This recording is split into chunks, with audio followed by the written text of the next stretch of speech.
For centuries, hair has impacted women of all nationalities.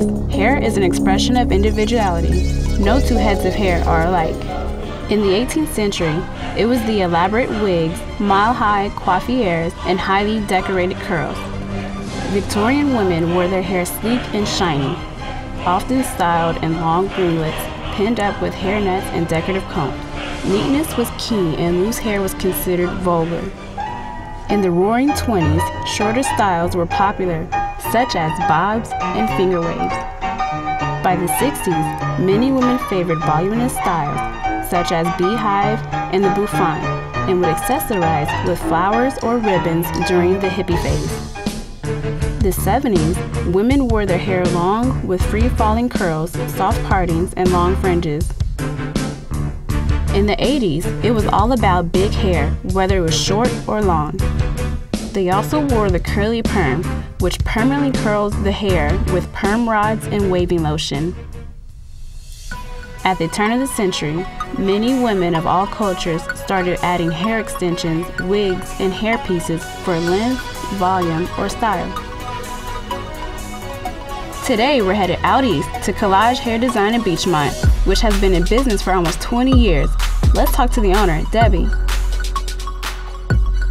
Hi, I'm Debbie Flinders. I am the owner of Collage Hair Designers.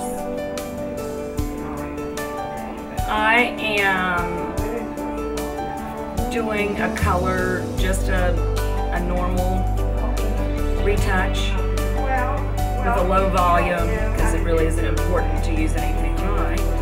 There's different volumes of peroxide, and you use them as far as how many levels of lift you want to achieve. So since barber's hair is light naturally, we don't really need to do a lot of lifting. And it also is more protective. So the lower the volume, the more color deposit you get, but the less lift you get. It goes like 5, 10, 20, 30, 40. You go above 40, that's high lift. That's shouldn't be used very often. That's pretty, that's powerful stuff. And your hand shouldn't really ever leave the head. You should always keep one hand, you know, when you're really giving somebody a shampoo, even though mine aren't the most comforting, I guess, it's clean. But really it's more about, you know, the massage that you're doing. It should be firm, you know,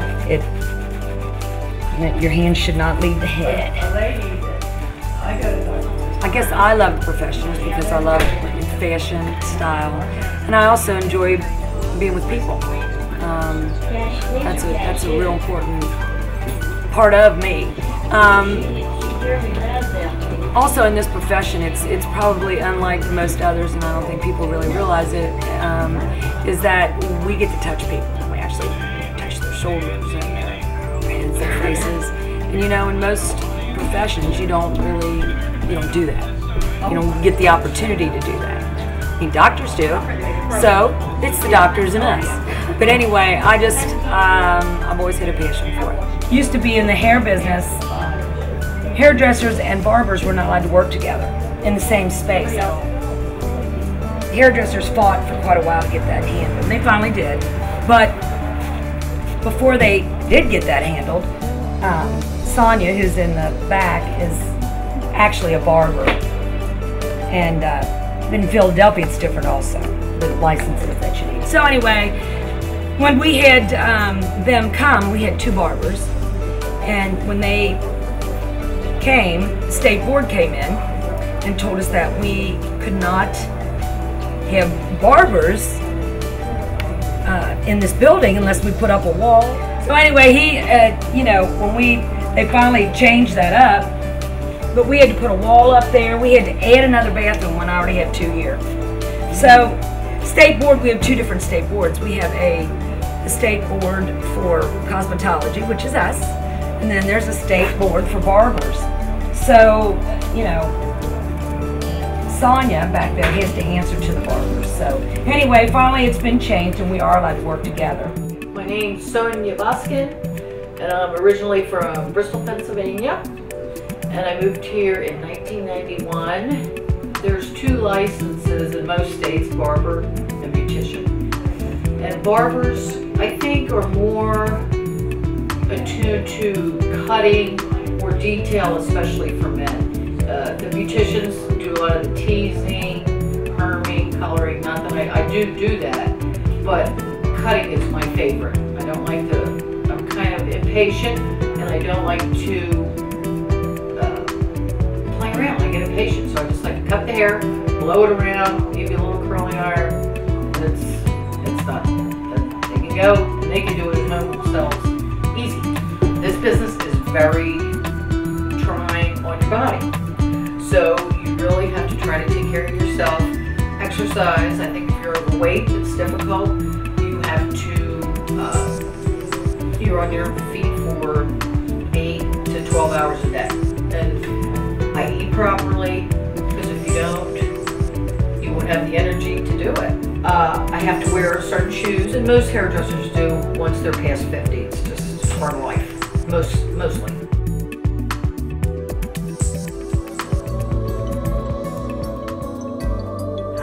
Barb Schinkel, and I've done hair for over 40 years, probably 41 maybe.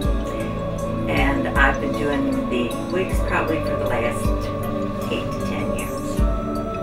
And the only way, I used to do hair pieces because they were fun, but the wigs, I kind of got into it when I had a few clients that needed wigs for chemo and that type of thing. The wigs are very easy to maintain. These are all synthetic, which makes you want something to make your life easier, especially if you have a medical condition. And you don't really have to do too much with them except to wash them occasionally, not even as much as most people will want to wash the wigs too much. And they're just like ready whenever you are. There's really not a lot of maintenance with the synthetic wigs. Yeah, it's not only people that are sick, that do buy the wigs anymore. I've been really surprised at that there's a lot of people that just want it for convenience, to go on vacation, just for something different and for fun. I always tell them they can be anybody they want to be in a wig.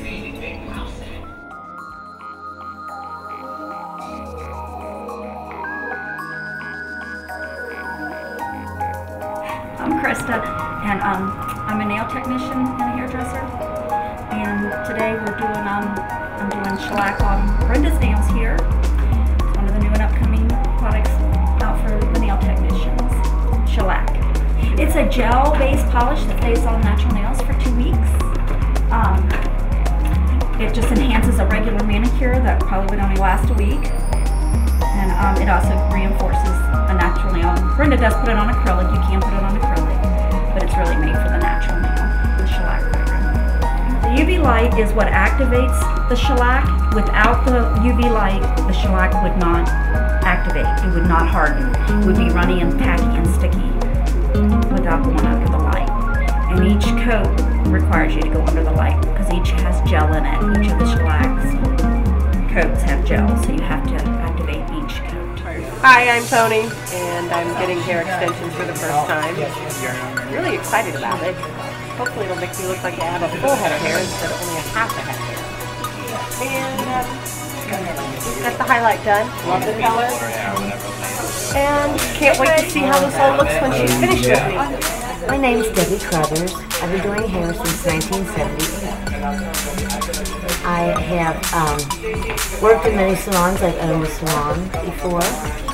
And right now I'm with Collage up in Withamsville. And my first client today was getting hair extensions and a forehead highlight using bleach.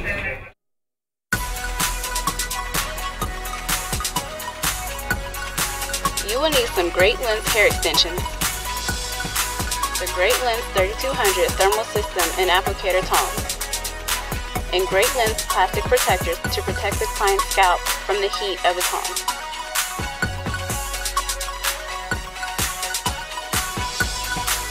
Pick up a square of the hair.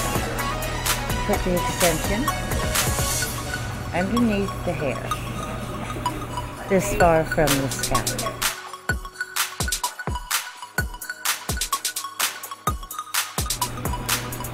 And you wrap the little hair.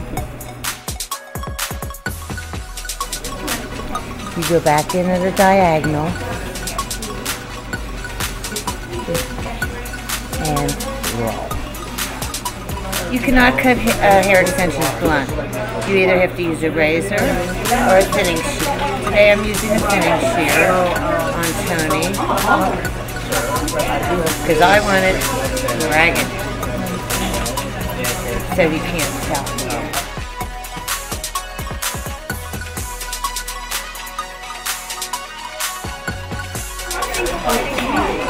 Wonderful right now because of you. Ta-da! It's tricky. You do notice me, Christian. Well, of course.